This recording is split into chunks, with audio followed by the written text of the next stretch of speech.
Bab 18, The Visual Assalamualaikum MBA. warahmatullahi wabarakatuh.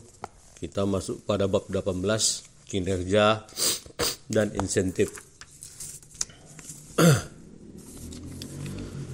Antara kinerja dan insentif ini adalah suatu hal yang sinkron, di mana kinerja bagus, insentif juga harus bagus. Jika tidak, ini akan menghambat. Insentif ini lebih banyak digunakan kepada hal-hal yang tidak bisa dikontrol. Artinya, ketika kita tidak dapat mengontrol sistem, kenapa kita harus repot-repot mencobanya? Kita lebih bagus memberi insentif untuk memacu kinerja mereka. Dengan istilah, kita memberi insentif berdasarkan kemenangan ataupun prestasi. Ketika prestasi meningkat, kita harus rela memberi insentif agar prestasi tersebut dapat dipertahankan ataupun ditingkatkan. Berbeda kalau Anda mampu mengontrol, masuk ke dalam sistem, membenahinya, menatanya satu persatu, bagian per bagian, sehingga bisa Anda ukur, bisa Anda ikuti di mana sisi lemahnya. Anda ketahui sisi lemahnya. Tetapi jika sistem itu Anda tidak dapat kontrol, mengapa Anda harus repot-repot untuk mencobanya? Lebih bagus Anda memberi reward ataupun insentif berdasarkan kinerja, prestasi, capaian yang mereka capai. Demikian, terima kasih. Pada halaman 195, Jason menuliskan teori agensi antara CEO prinsipil dan karyawan agen. CEO prinsipil ini adalah pemilik modal yang lebih banyak di luar, yang tidak terlalu terlibat dalam manajemen, sehingga memberi kewenangan lebih banyak kepada agen ataupun karyawan, sehingga sering terjadi perbedaan antara tujuan prinsipil antara CEO dan agen. Satu sisi CEO ingin mencapai tujuan A, tetapi karyawan ingin meningkatkan performa dirinya untuk kepentingan pribadinya yang belum tentu sesuai dengan tujuan prinsipil. Ini sering terjadi disebabkan banyak karyawan yang menginginkan sedikit waktu tetapi mendapatkan hasil yang banyak. Kata-kata orang bersifat demikian, karyawan bersifat demikian, homo economicus. Inilah kata-kata sifat dari karyawan ataupun agen. Mereka ingin sedikit waktu tetapi jumlah uangnya besar. Inilah yang dihadapi oleh seorang CEO prinsipil. Dia harus mensinkronkan antara tujuan dia dengan tujuan agensi.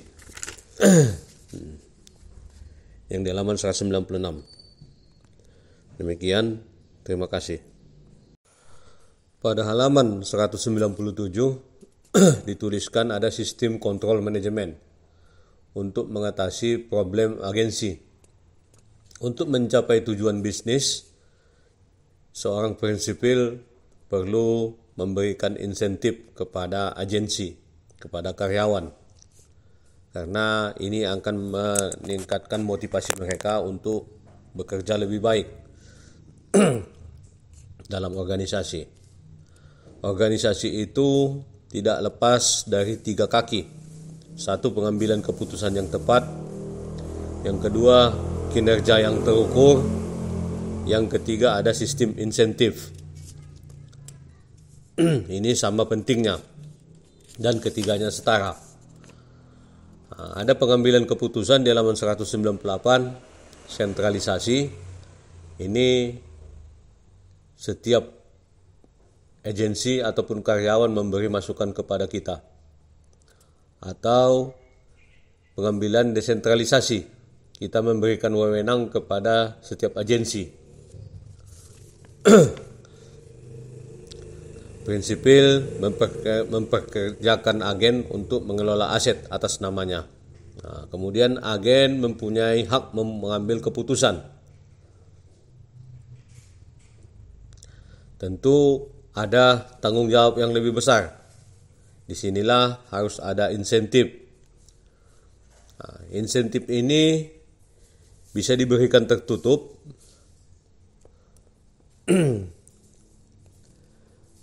agar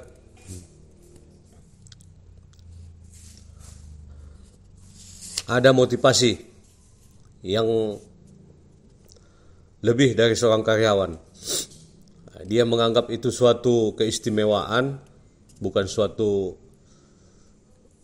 gaji yang rutin, sehingga mereka berpikir bagaimana meningkatkan kinerjanya.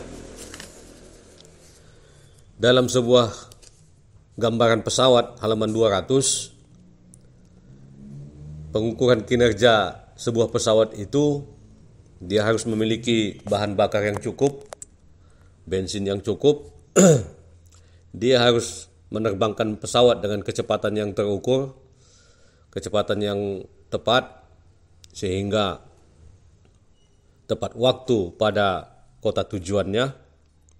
Juga harus melihat ketinggian pesawatnya agar ia berada posisi yang aman pada jalur penerbangan. Inilah salah satu contoh bagaimana insentif itu memberi motivasi bagi seorang karyawan. Demikian, terima kasih.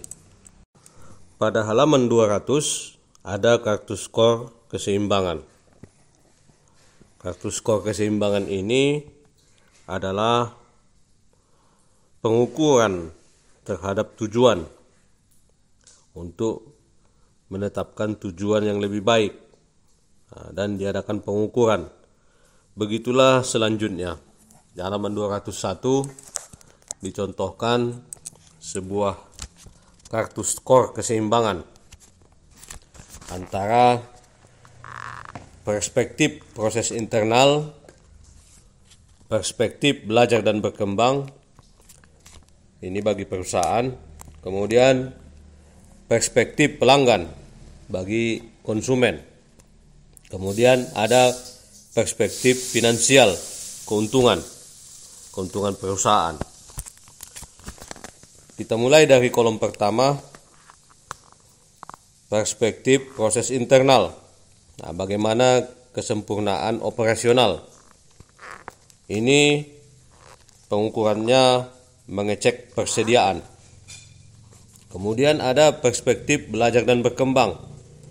Tenaga kerja harus termotivasi. Dilaksanakan survei karyawan. Kemudian ada perspektif pelanggan. Dengan memuaskan pelanggan, kita mengadakan survei terhadap kepuasan pelanggan. Demikian juga perspektif finansial, adanya peningkatan pendapatan dari jumlah penjualan. Kartu skor ini ditinjau tahunan sebagai informasi perencanaan dan penganggaran tahun ke depannya.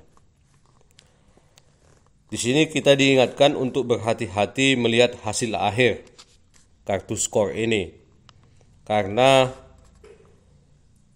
tidak semuanya ini real, dengan perbandingan yang nyata 1:1 antara tim dengan anggotanya, dengan karyawannya, sehingga metode kartu skor keseimbangan ini harus kita teliti dengan baik sebagai dasar perencanaan penganggaran untuk tahun ke depannya.